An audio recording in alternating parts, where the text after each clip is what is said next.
Welcome to Behind the Backline, the podcast where we chat with merchants, brands, and industry professionals in the musical instrument, pro audio, and event technology space about their products, services, industry trends, stories, and more. Join us now as we dig into the stories behind our favorite backline gear. Welcome to episode 10 of Behind the Backline. I'm Matt Jacoby of Octave Media, and today I am speaking with Robb Dillon of SMASHmouse. Thanks for joining me today, Robb. Thanks, man. I'm happy to be here, man. I am so glad that I was able to pronounce that correctly the first time, because I have been like, okay, SMASHmouse. Like, it's kind of a tongue twister with the two S's. It is. It is a little bit, and it certainly resonates with people because of some other crazy band out there. But the name was never intended to be that way. It really was just intended to kind of describe what the product did. Cool. Yeah. That was the first thing I thought of. I'm like, okay, I'm going to keep saying SMASHmouse. I'm like, dang it. It's all good, man. Well, cool. Yeah. So tell us a little bit about who you are. Yeah. So I am, let's see. I mean, first and foremost, I'm an Atlanta native. I've been here all my life. I'm married with two little kids, 7 and 9. So a little bit of a family man who has been a entrepreneur at heart for as long as I can remember. Kind of a diverse, fun career path, from media and media sales, I should say, to technology and startups, to even logistics in various levels. And, you know, most recently, obviously, took all of my crazy entrepreneurial initiatives and decided to make my own product to solve a problem. Very cool. I can completely relate. I have a 6-year-old and a 3-year-old, and I'm doing the exact same thing. I hear you, brother.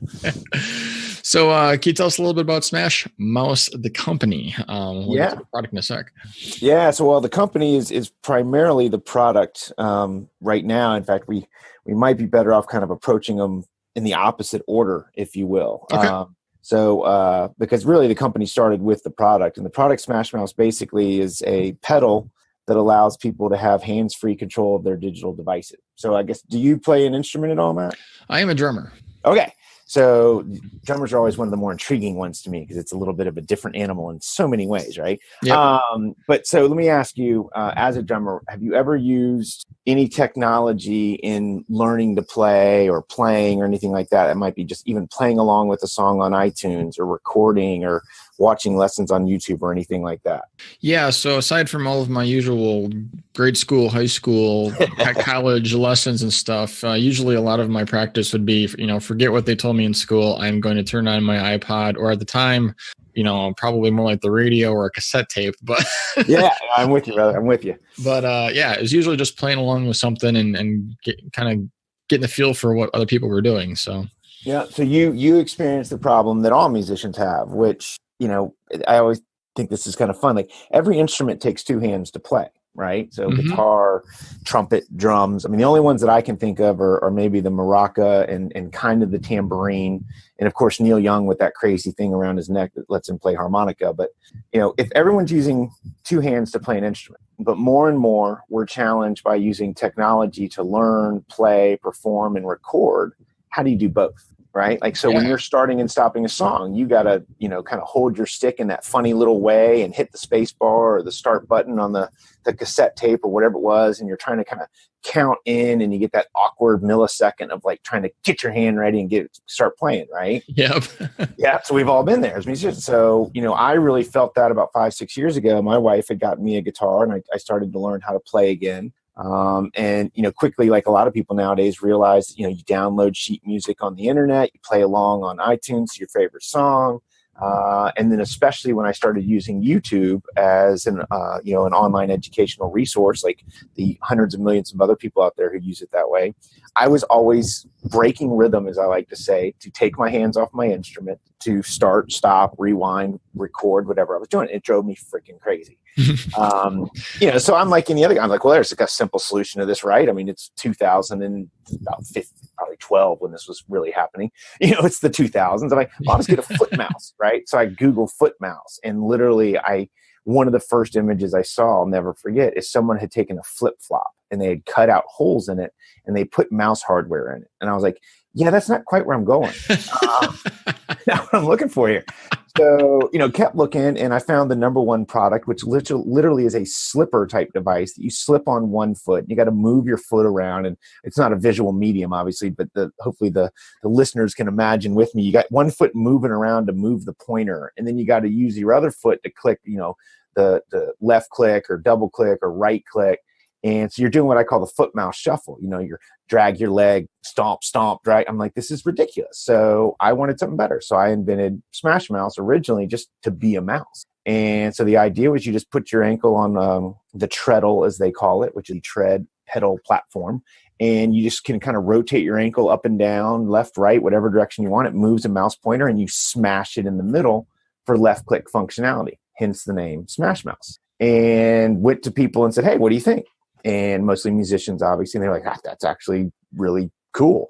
The first question was always like, you thought of this? And I'm like, yes, I thought of this. But then the feedback was, well, that's really cool, Rob. But like, if I really want to, go from play to rewind, to move the pointer with my foot, is that really easy to do? And I'm like, actually, it is easy, but I get your point. So we quickly, kept innovating and ideating, and we added what we call one kick functionality. So now SMASHmouse is multimodal. You click a mode button and it goes into playback.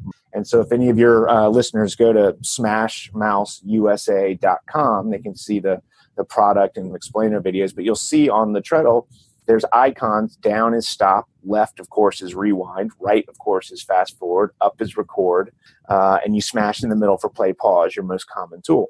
And so now you can control any multimedia player. So iTunes or, anything you might play on Xbox or any PlayStation, anything like that for music, DVD, whatever you want. Works with any browser multimedia. So obviously YouTube, and even works with most pro audio software. So now we have a product that I like to say you can kick it to click it and keep on playing. Yeah, and I've seen your slogan, and looking at it, it does feel like just a guitar pedal, or even just more of like a PlayStation, Xbox kind of accessory. But when you put it into perspective as to that it has multi-mode, that you can, that it kind of frees you up for playing instruments, since it's really geared toward the music community right now. That makes it more fun. Yeah.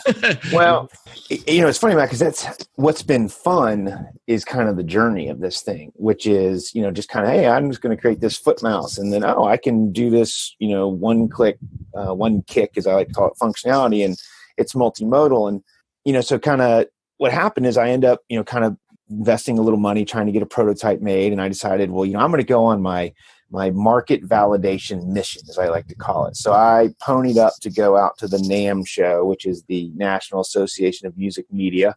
A lot of your listeners are probably familiar with NAMM. It's the largest global gathering of the music merchandise industry. So this is the instrument side, right? And all the technology around it, including like audiovisual lighting and stage and recording and all that stuff. So huge show. And here I am out there with my little, small little booth I had that was literally in the back of the hall, located next to the bathroom. I was there. Yeah. Well, the good thing about that location actually is everyone has to pass you at some point. So yes, very good.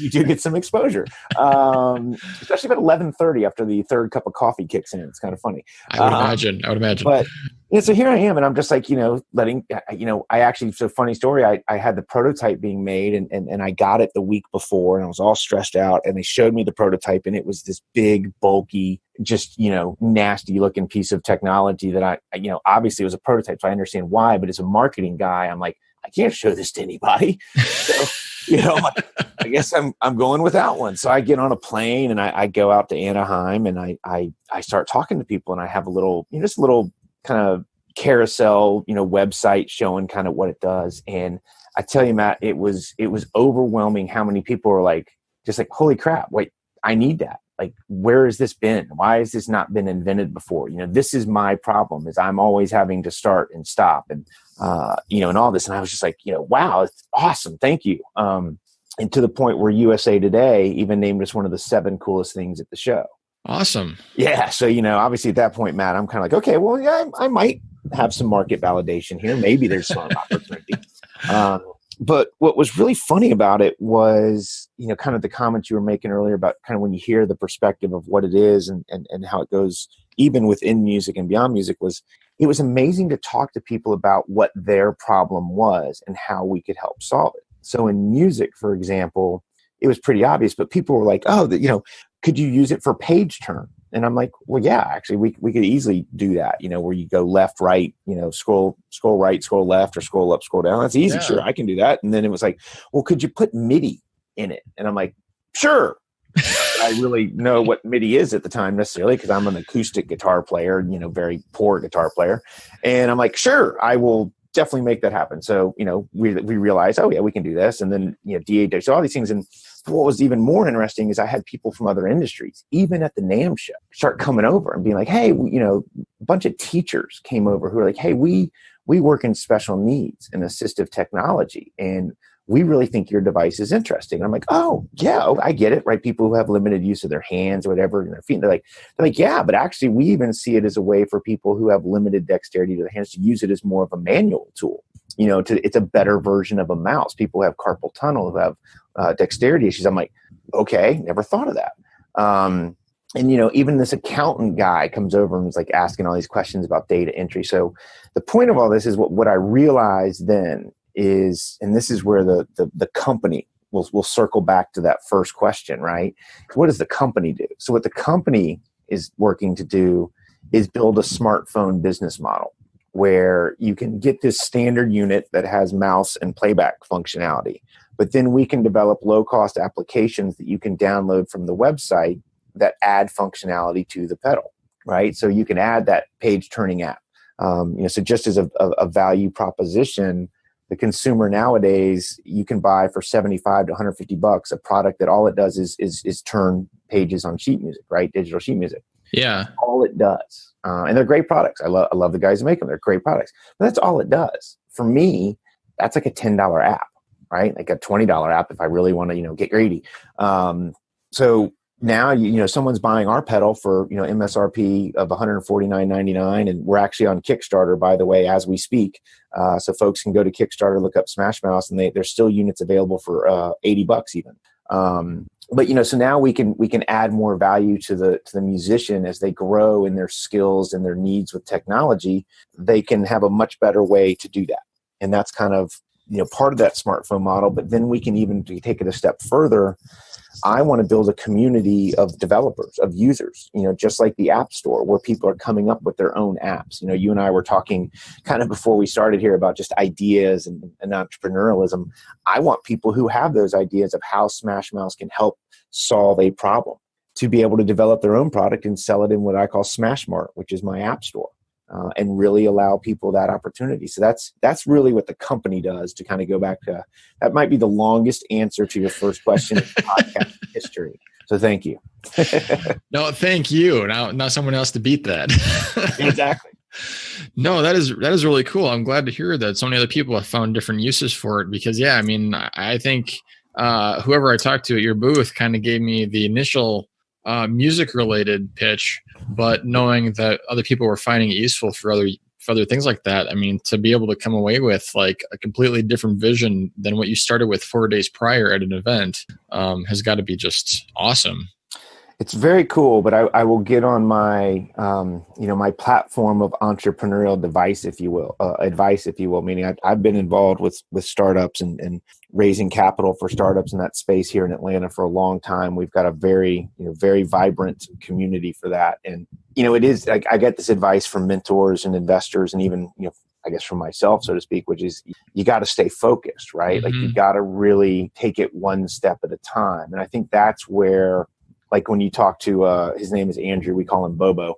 When you talk to Bobo at the booth, who's probably my biggest fan and best salesperson, Bobo's focused on the music because that's where the product came from, right? Like that's where the genesis was. That's where the validation came from. That's where we have the most traction. So that's why, really what we're focused on right now, even within that Kickstarter engagement is the music universe. But we are, even with that said, working to develop some products that can allow special needs technology to use it. So, for example, not only can it be used as a mouse for like assistive technology, but that one kick functionality.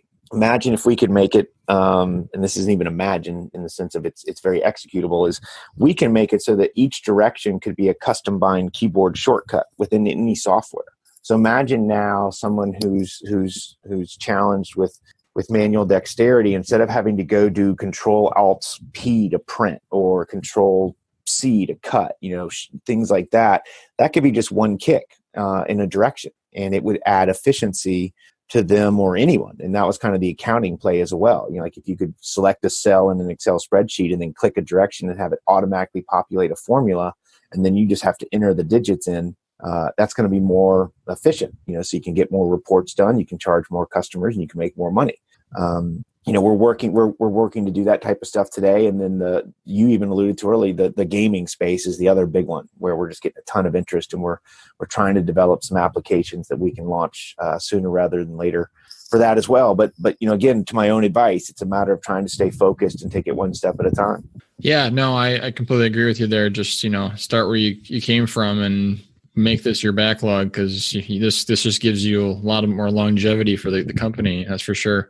Mm-hmm. And the one thing I think you may have to stay clear of, though, with one-click functionality is pretty close to the patented one-click technology on Amazon. Did you see any future in e-commerce or something like this?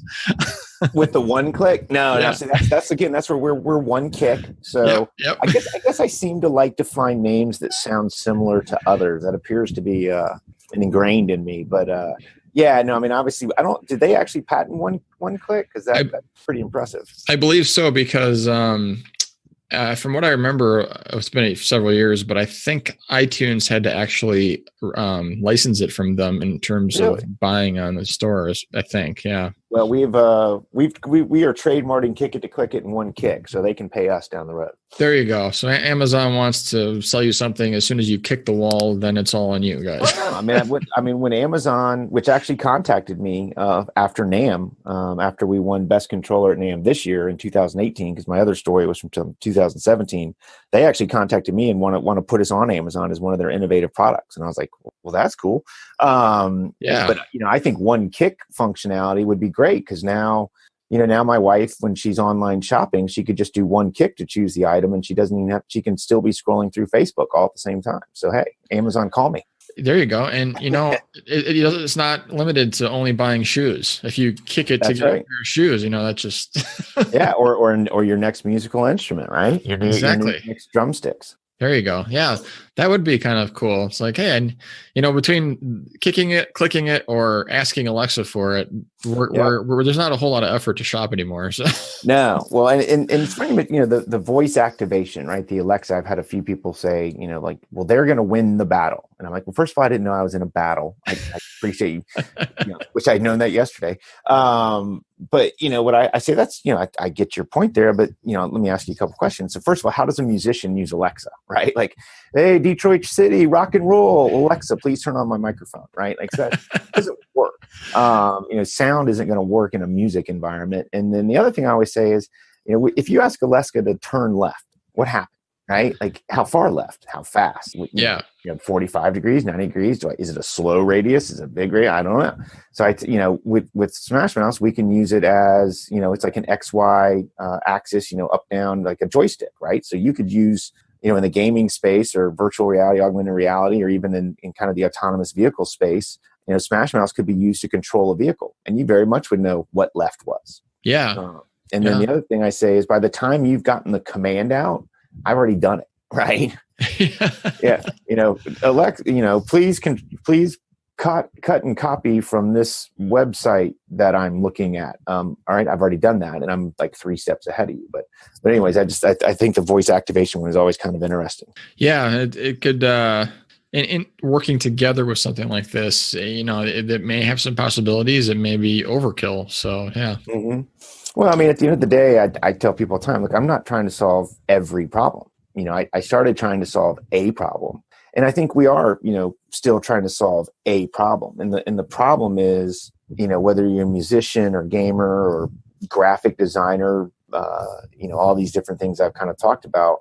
At the end of the day, we're still using technology from the 1950s predominantly for our digital devices, which is, 2 hands on a keyboard, 1 on a mouse. So you're already kind of 1 hand short, right? Yeah.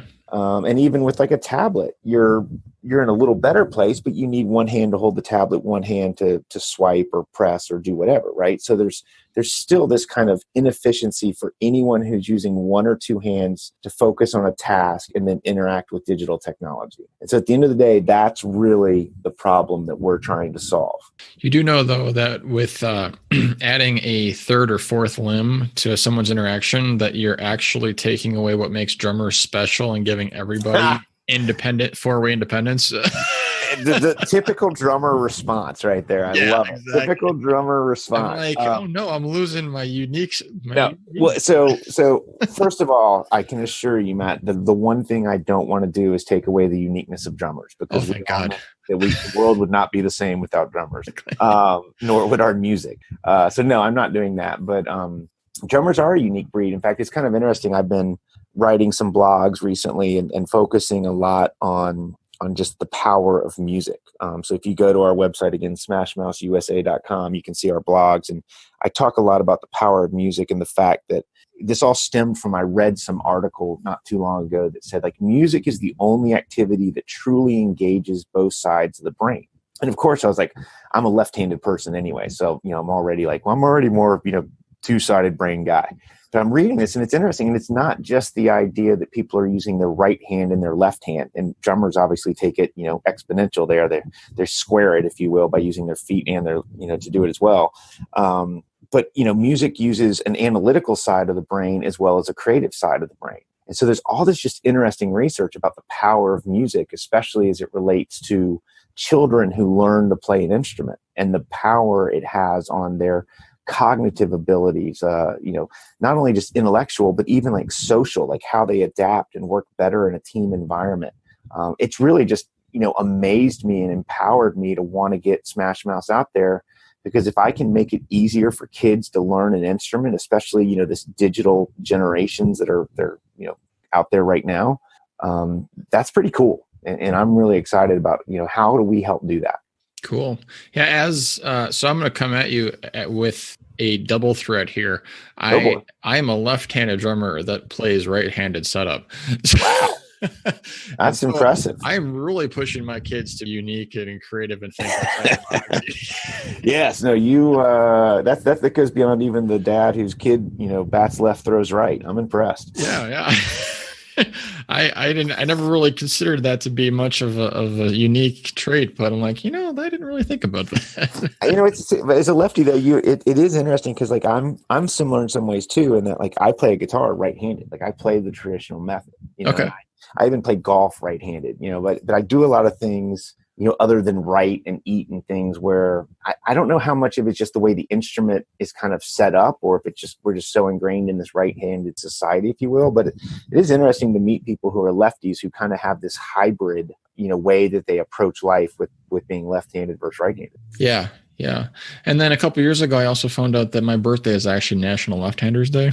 No way. What day is that? August 13th. Oh, I'm a Leo as well. So Awesome. I'm August 9th. I'm a few days early. All right. Yeah. Well, you're still, it's National Left-Handers Week then. We'll just make it. sounds like me and my wife celebrating our birthdays, right? It's the whole week. Yes. No, that's good to know. I never knew that August 13th was National Left-Handed Day. What's the guy from The Simpsons Ned Flanders will be pleased to know that. He will be. Yes. I mean, wasn't he fighting for years or made his own or he had the left-handed store. Remember? That's right. Store was for left-handers. And I always was like, I want that store. Like, where is that place? I love staplers for left-handed people. Those are the best. That's a drummer joke right there. Yes. So, I wanted to ask, so I even probably kind of touched on this already, because I think you got most of our questions kind of covered in that story, but like, what was the initial inspiration that kind of flipped this? I think you may have touched a little bit on that, but is there more to expand on in that? I think it was all kind of just a side thing, just that original foot mouse and really wanting to do that. I would go even further back in the sense of the real inspiration was just always loving innovation, always loving being an entrepreneur, loving what technology can do to help people. I think that really kind of inspired me. And then the real turning point, I guess, kind of the point of the question was that first NAMM show, when really I just had people from, whether it was about gaming or, like I said, special needs technology, or, I think the accountant was the one that always just kind of was like, I would have never thought of this being something that helps accounting. Yeah. And that was when, not only did I feel validated within music and that we had an opportunity to make something cool, but that was when I was like, crap, this could be really bigger than that. They're really, for whatever reason, the feet have not been used a lot and integrated a lot into how do we live with our devices. And I just was like, this could be fun. And so it's really just, that was kind of the big moment that made me spend the last couple years and more money than I have, and quit my day job back in September to try and raise a little capital, which we did, and launch our Kickstarter campaign and try to get this thing to market. Very cool. Well, yeah, that is every entrepreneur's inspirational nightmare, dream, however you want to call it. It's all about the journey, right? Well, we won't know if it's nightmare until it's or a dream until later, but I think it just goes to just having an opportunity to do something you love and you want to do, and even have an important why, a reason to do it that, for me, again, is really an ability to help people, and especially help children, discover the power of music in their lives. I mean, it certainly beats, sitting in a cubicle 9 to 5 doing whatever the heck I used to do. Oh, amen to that. You have no idea. Yeah, I feel like I'm shilling Tim Ferriss's 4-Hour Workweek book all of a sudden. Yeah. That was just hitting it right at the nail on the head here. There you go, man. Well, awesome. Well, you've mentioned the website already. You've filled us in on the entire story, which is awesome. I mean, I can't wait to see what you guys are doing with it, where this goes, I should say. And you already know what you're doing with it. Yeah. Everyone has told you what although even that changes. Like I said, I mean, we keep getting new ideas all the time. So yeah, and it's really nice that, technology has come so far that you can just say the software will do it. We just make a very neutral device, and then it can be adapted to whatever comes our way. I mean, that's a really nice way to have a net cast so wide for future growth, and just picking one of those at a time, pursuing one a year or however fast that cycle is. It's almost like you just kind of been given this long-term, no end in sight thing that has been validated by the community. Yeah, well, I mean, there's certainly an end in sight if we can't kind of, get it to market and do what we got to do. But we feel very confident about that. And we're having fun, and the response has been great. So I appreciate an opportunity to kind of talk to you about it and talk to your audience about it, and let them know that again, they can go to SMASHmouseusa.com or just go directly to Kickstarter and search for us on there and support us in that cause of helping people better interact with their digital devices. Yeah. Quick question. I know this was going to be kind of a little bit timed. I'm good. Like oddly in terms of when the Kickstarter is, but how long does the Kickstarter last? So it launched on Tuesday, and we end it on May 20th, which I believe is about 35 days or so, which is kind of right in that sweet spot. We could do a whole nother podcast on crowdfunding. It's this very interesting, unique ecosystem of opportunity that people kind of have this perception of. It's like the one ad. It's like you just post an ad on, Craigslist, and all of a sudden you're just selling product. But it is so much more complex than that, and takes so much more work leading up to it and during it than even I was prepared for. It's really an amazing experience. And what I find really intriguing about it in a good and a bad way, if you will, is that in many ways you're asking people to validate a business in 35 days. And I think that's nuts. Like no business should be validated in 35 days. Yeah. But that's kind of what you're doing. So it's this really weird experience that's both, thrilling and terrifying all at the same time. Oh, I can imagine. Yeah. Yeah. But it's been great. I mean, we're getting support and we're enjoying it. yeah, so it runs. In fact, I think the end of this week, tomorrow, which I guess Friday, April 20th, for those listening in the future,